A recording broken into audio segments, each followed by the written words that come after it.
This is the Ryder and Lisa replay. Brought to you by Southtown Hyundai. Check out the Southtown Hyundai Advantage at southtownhyundai.ca. So there was a streaker at the Super Bowl. You remember we were talking last week about prop bets? Yeah. And how you can bet on like the silliest things. How long the anthem's going to go, for example, which ended up going over the 2 minutes. That was the bet. You bet over or under. I thought it was going to be under. I'm glad I didn't put money on that. But one of the bets was, will there be a streaker? Okay. Apparently, the streaker went for dinner after getting kicked out of the football game, met one of the guys who was watching the game and recognized him from streaking half an hour before, and started talking with the guy. The streaker put $50,000 on the bet that there would be a streaker at the Super Bowl. And then he got his buddy to go out first so that the security would tackle him. And then he went himself, jumped on the field, and streaked. So his $50,000 bet paid off to the tune of $374,000. Did he get charged? Like, you get a charge for that? A ticket? I think it's $1,000 fine. Plus, Wow. he probably paid like $3,000 at least To get for in there. his ticket. Yeah. So let's say all in all, it cost him about, let's say $60,000 a max, and he made $374,000 on it. I just want to know if the guy that met him at the restaurant after had his meal paid for. Because or if he found his clothes before he went to the restaurant. yeah, is how do you another question. recognize a streaker? Maybe because he had paint on him or something, no, right? he does look like he might be topless at the restaurant, but Oh, yeah, still topless. Okay. pretty wild story, though, and I would imagine it will dictate rule changes. Like the prop bets that people can actually manipulate Right. probably won't be available anymore, so he's kind of What? a fun record. No more streakers. Well, no, What the heck? there'll still be drunk streakers that do it for free, but maybe not the prop bet for it anymore. Can you imagine the rush of streaking Wow. when there are 100 million people watching the game? Especially if you can, like, every time I watch them, when the security's coming after them, it's the best if they can, like, juke and dodge them. Yeah. So they don't get tackled right Well, away. this guy got tackled from the side real good. Yeah, real hard. He's going to have some sore ribs, but I'm sure he can wipe away his tears with all that money. There's a video on TikTok, and both of us really appreciated what the girl had to say. Check this out. So here's something that I hear like way too often, and I think it's because I'm vegan, but this advice can apply to anyone, so listen up. A lot of the times I'll hear people say things like, oh, I can't go vegan because of cheese. And my response is, so go vegan except for cheese. Like, yeah, you won't be like vegan, but you'll be eating vegan food except for cheese. And if that's the one thing stopping you, then just do it except for that one thing. Like, what if you wanted to buy like sustainable or ethical clothing? Well, then buy sustainable or ethical clothing more often than not, and you're golden. Like, you don't have to be perfect. We can still make steps in the right direction without achieving 100% perfection, because no one can do that. We're human. It's always such a struggle with committing fully to something because you're afraid you're going to fail. And then when you do, you're like, oh, I'm not going to do that again. Right. And I get it after years of smoking. And I'd try to do the, like, just socially, and then it would always creep back. But the actual idea of, like, quitting fully stopped me from quitting for a long time because I was scared that it wasn't going to work. But that's a bit of a different one because there is an addiction that's connected to it. But as far as, like, fitness, for example, Yeah. you're afraid that I'm not going to be able to go to the gym 5 days a week. So I guess I just won't start go at all. Yeah. We have this weird mentality where it's like, oh, well, my diet starts Monday, or I'm going to start eating healthier on Monday. And then let's say you go into the office and it's someone's birthday and there's donuts there, and you eat a donut, and then you're like, well, this ruined everything, and now I have to wait a week Right. and start next Monday. Like, no, just start then and there. Like, appreciate what you just ate. It was delicious. You deserve it. Yeah. And then just make a healthy decision the next time you pick something up. Well, and it can even go, I don't know why this is a thing, but when you're like, oh, I guess I'm going to go get fast food, and you get $26 worth that you can barely finish. One of my old friends, every time we go through the drive-thru, she's like, just don't get fries. Like, that's where all of the calories come from. Just get like 2-3 burgers. And I'd be like, good idea. Well, I don't know about 3 burgers, but It didn't really work, but we pretended it did. it's a good point, though, like with just every facet of life, especially decisions you want to make that are intimidating, to just tweak it and make it doable. Start somewhere. AJ wrote in saying, I can totally relate to what you guys are talking about right now. I told myself I was going to stop eating bacon cheeseburgers. So now I just have bacon at breakfast and only cheese on my burger for supper. I think I'm winning. Well, you made one meal too. I guess that helped. My story today is local. Thank you, Shastina, who wrote me on Facebook. She is very proud of her own mother and her grandmother. Their names are Christina Hayward and her mom, Shirley Forrest. So that's Shastina's mom and grandmother. They started a little project back in October at Thanksgiving where they went around delivering turkey dinner to as many homeless people as they could. What they saw on the streets here in Edmonton really spoke to them, and it ended up kickstarting a much bigger project. Now Shastina's mom and grandmother go out every single weekend armed with food, handwritten notes of encouragement, blankets, clothing, and whatever else they can gather. All of the food that they make every single weekend is made by just the two of them in her grandma's small little apartment kitchen, and they feed well over 100 people every Wow. week. She sent me pictures to prove it, like these bags of food that they hand out. They aren't a part of any organization or nonprofit. They just do it from the bottom of their heart and out of their own pockets. Lisa, I was hoping you could let Edmonton know about these amazing women and inform your incredible listeners that if they would like to donate to their cause, they are always looking for donations to help their mission. So I have an email address if anyone wants it. Hit us up on the text line right now. Tell me something good. My story is about a girl in Kenya, Nzambi, who was tired of being on the sidelines while civil servants struggled against the plastic waste problem in their capital city of Nairobi. And so she decided to take it head on and created bricks out of unusable plastic. So like the companies couldn't process it anymore. They couldn't recycle it anymore. There is plastic left, right? So that is what she's turned into bricks that are 5 times more versatile and strong than concrete. What? And they're selling for $7.70 per square meter. So far, she's employed 110 people, churned out 1,500 bricks every day.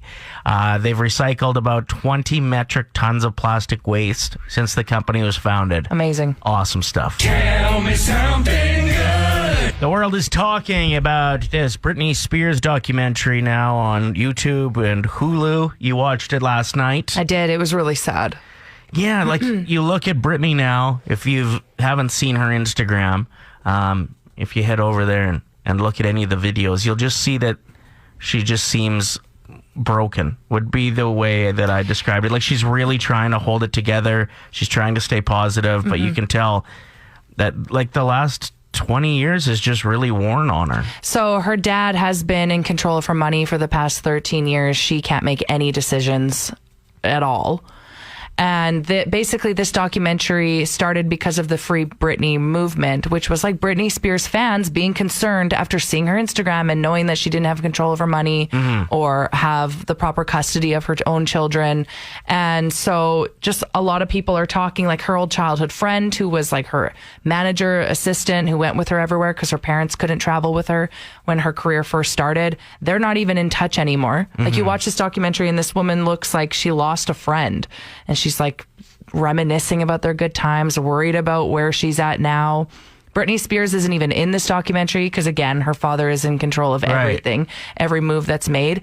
And just watching it, I feel guilty as someone who's like always been such a big Britney Spears fan, but just very unaware and naive, like not knowing what she was really going through. You watch the media and you see how people treated her and over-sexualized her. She was so young when Hit Me Baby One More Time came out, and just the media was cruel to her. Well, and they said like there was a zone there, the dark years for tabloids between like 2005 and 2009, where they were getting away with anything. And there wasn't like the social media movement has kind of given celebrities some power back because they're able to portray themselves how they want to. And that's where people can find updates on their lives rather than letting, 6 journalists that didn't make it in actual journalism and have a chip on their shoulder write whatever they want about someone. Well, they try and make them angry by bringing up things about their personal life and then try and get the worst photo of them. And then for the rest of your life, you're like, oh, well, this is who Britney Spears is because that's what I've seen in the tabloids. Whereas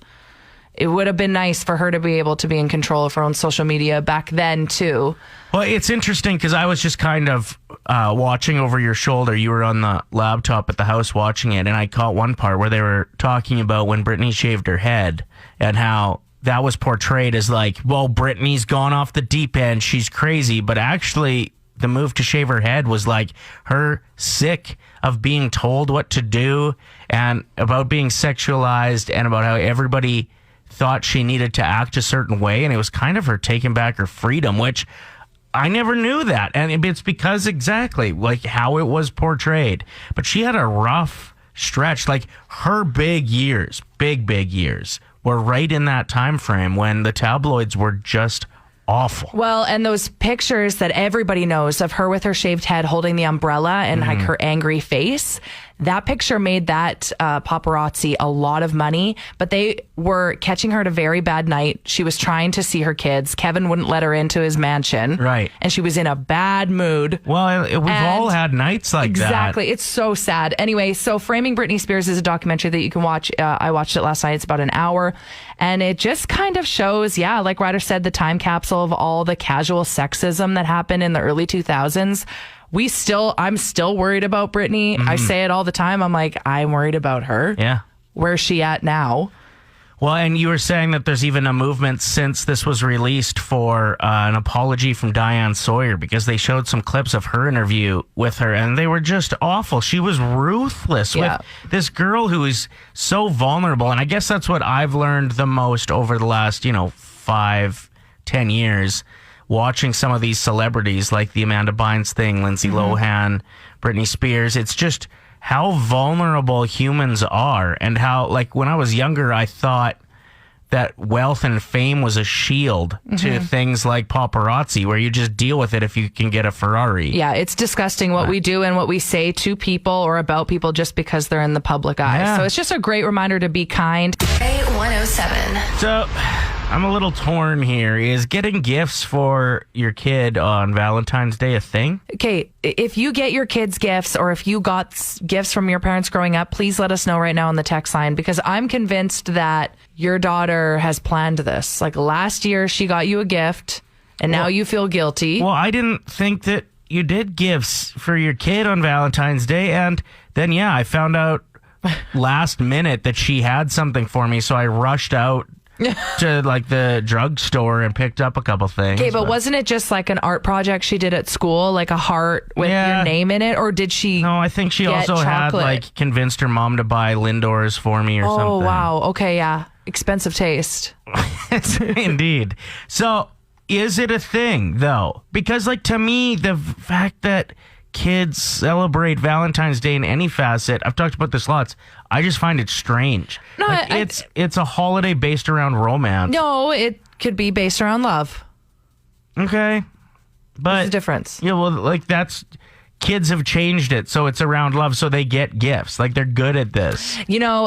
In school, I don't know if they still do Valentine's Day cards in school, but we would always do that in our classrooms. And I only cared about the ones that had a chocolate on it. Right. I didn't even open the other ones.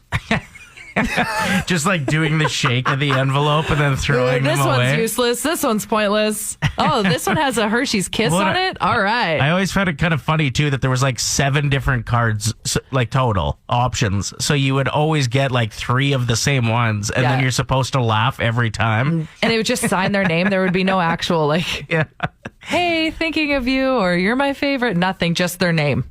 So if gifts are a thing for kids on Valentine's Day, what are we talking? Like just some chocolate? Allie said we buy our kids a few little chocolates, $5 worth. Kim said I definitely got gifts growing up. Teddy bears, chocolate, a pair of socks. Haley said my parents always got me a gift for Valentine's Day. Usually just candy and chocolate, maybe a stuffy, stickers, Just something. See, is there a difference between sons and daughters in this too? Like, I don't think I ever got gifts. That's a really good question. There hasn't been a single guy that's wrote in. Yeah, that's why I'm confused, maybe. Well, and also because guys are just typically bad at Valentine's Day. I also don't know a lot of guys that like or care for chocolate. Like, honestly, I don't know any guy that's like, oh, yeah, give me a chocolate bar. Yeah, if you could get me a beef jerky bouquet, I'd be happy. Play 107, it's interesting to see some people on the internet still saying that Tom Brady is not the GOAT, greatest of all time, after his 7th Super Bowl victory. He has more Super Bowl wins than any franchise. Yeah, but he's not like the best athlete of all time. He's just the best football player of all time. Yeah, but when you're the best at winning, I mean, I think that's the best, right? What about Serena Williams? Yeah, she's the best at winning. She's the GOAT. But you said that Tom Brady's the best at winning. Yeah. So they're both GOATs. Yeah, you can have more GOATs than... There's a GOAT for every sport. Okay, that makes sense. Gretzky's the GOAT. Got it. And there's some arguable ones. Michael Jordan, LeBron James. Not sure who the GOAT is out of those Lots of GOATs. two. No, not sure who the GOAT is. But Tom Brady is the GOAT. It's the way she goes. He's undeniably, in my opinion, the fact that he was able to switch teams and just go and win it again is incredible. I thought the Super Bowl was very boring. And also the fact that Tom Brady takes his helmet off. He's not even sweating. The game's over. He hasn't done... It seemed like he didn't do anything. A lot of people are saying, even Gisele calls herself, his wife, a witch. Well, she has these crazy pregame rituals. Yeah, he talked about him a bit. Check this out. She always makes a little altar for me at the game. So she put together a little altar for me that I could bring with pictures of my kids. And I have these little special stones and healing stones and protection stones. And she has me wear a necklace and take these drops she makes. And I say all these mantras. And I stopped questioning her a long time ago. I did. I just shut up and listened. Well, apparently Gisele has this uncanny ability to see the future. So she told Brady that 2014 would be his year. She also predicted the Patriots wouldn't win the Super Bowl in 2015. Crazy. Really? Yeah. It's pretty interesting because, like you said, he's not the best natural athlete. So it really is about his mental preparation and stuff. And if stuff like this works, I'm a believer. He continued here. I said, babe, do we have a chance? And she said, yeah, but you're going to have to do a lot of work and you're really going to have to listen to me. So, man, I listened to her. And right after the game, she said, see, I did a lot of work. You do your work, I do mine. She said, you're lucky you married a witch. I'm just a good witch. Amazing, right? Okay, well, she needs to start doing that on the side. Some table reads, hit us up. What's going on? Yeah, they could use the money, I bet. Oh, yeah. Play 107. It's time for Unsung Heroes, where we give shout-outs to people, places, and things that don't always get the attention or notoriety they deserve. Whoa, big word. Whoa. Shout out to the temperature in Edmonton today. It's minus 42, or what I like to call, what am I doing with my life degrees. Yeah, I'd be like, why do I live here? And then the next 11 months, I'll be like, I really love it here. I love this city. I can't believe people complain about it. It's beautiful.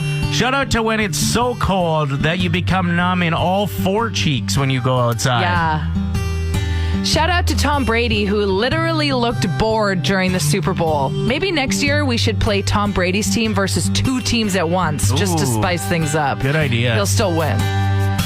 Shout out to the Edmonton football team releasing their final list of potential names, which all start with the letter E. I love that. Yep. Couldn't help but notice eggplants wasn't on there.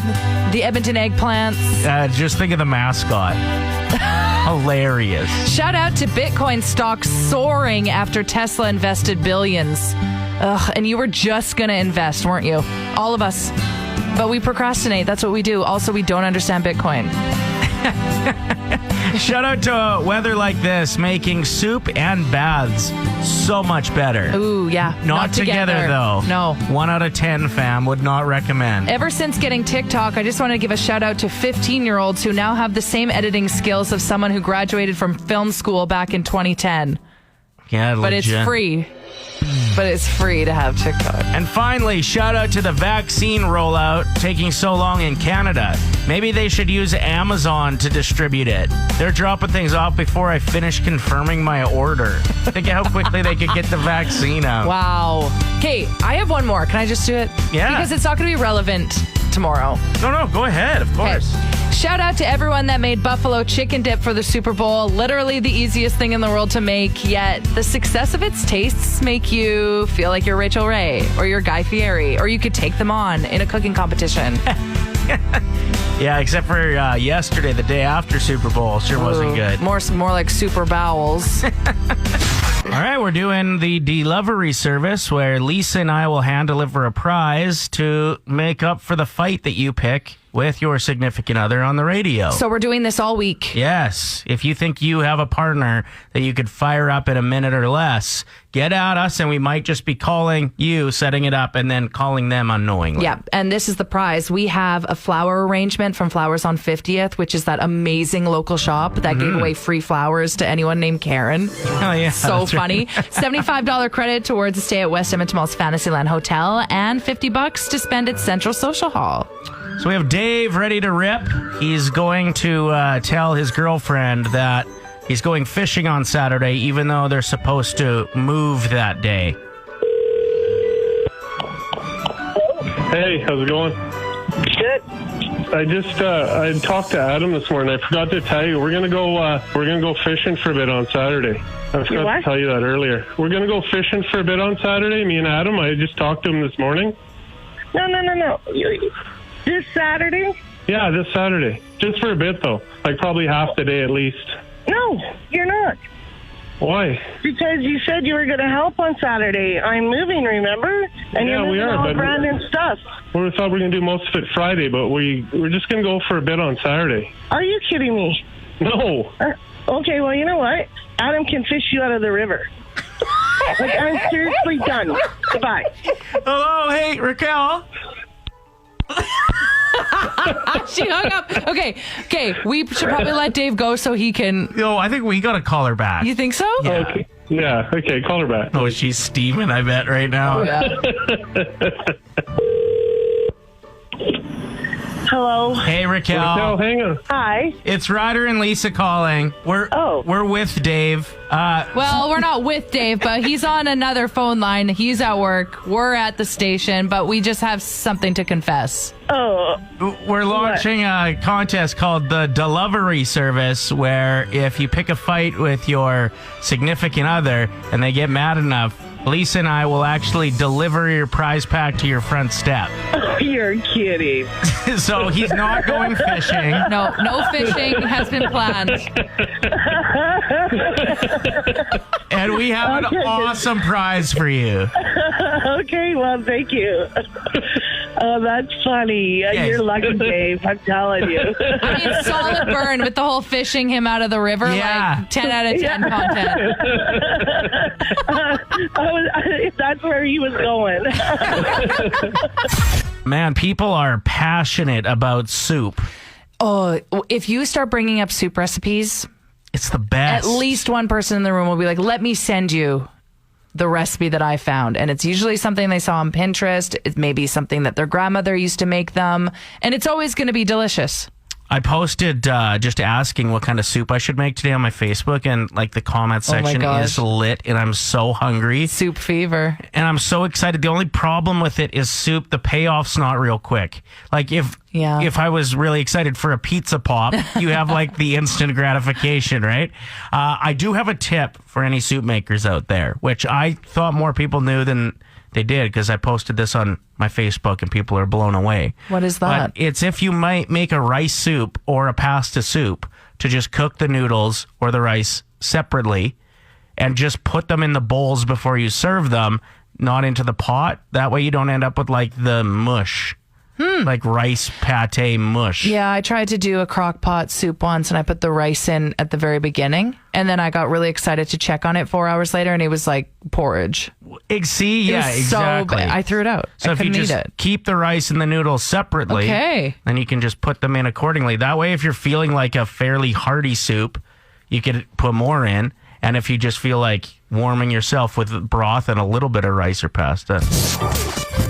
Ryder and Lisa. Brought to you by Southtown Hyundai. Play 107. We're all about supporting local here, and that continues right now as we're joined by special guest, owner of Kick Salon, now in South Common, Caroline. Caroline, how long have you been in the business? Well, I've been a hairdresser for 35 years. Wow. And an owner for almost 20. I've always appreciated how South Common is a bunch of different businesses and entities, but there is a real sense of community there. You guys are coming together for a contest?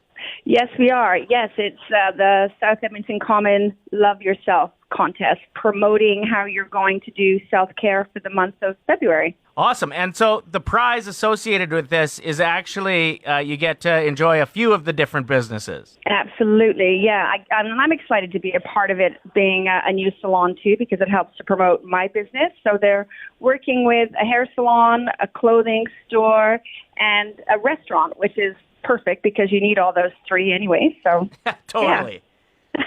So the Love Yourself contest runs from February 12th to 28th. Where can people enter? If you go on to the website of South Edmonton Common, all one word, lowercase, .com/Love Yourself contest. And then you can enter your little blurb of what your experience is going to be on how to love yourself for the month of February. What are the protocols with you? Can people still have walk-in appointments, or is everything through appointment with you at the moment? Well, it certainly is encouraged to do an appointment, so to phone in and to book it in. There hasn't been any restrictions as far as the numbers that we have to have in my business. But I mean, we've been, since the beginning of the year, our protocols have been very, up to standards as far as the Alberta government. So we're sanitizing, we're doing a quick little questionnaire when you come in just to make sure that, you're all safe and you're not waiting for a COVID test. We sanitize, we have barriers in between each station. So yeah, we're doing all what we need to do, for sure. Where can people find Kick Salon on social media? Because we're just in the process of redoing our webpage as well, but you can go under Kick Salon on Instagram and also Kick Salon on Facebook. I really wish I had more hair. Well, hey, even if you don't have much, maybe you still need a little trim around the edges or something. Exactly. And Caroline, you better start practicing, like doing some push-ups and stuff, because I have really thick hair and it will be your arm workout of the day. Quit bragging. Oh, hey, I've got strong arms. Don't you worry, girl. I can take care of that.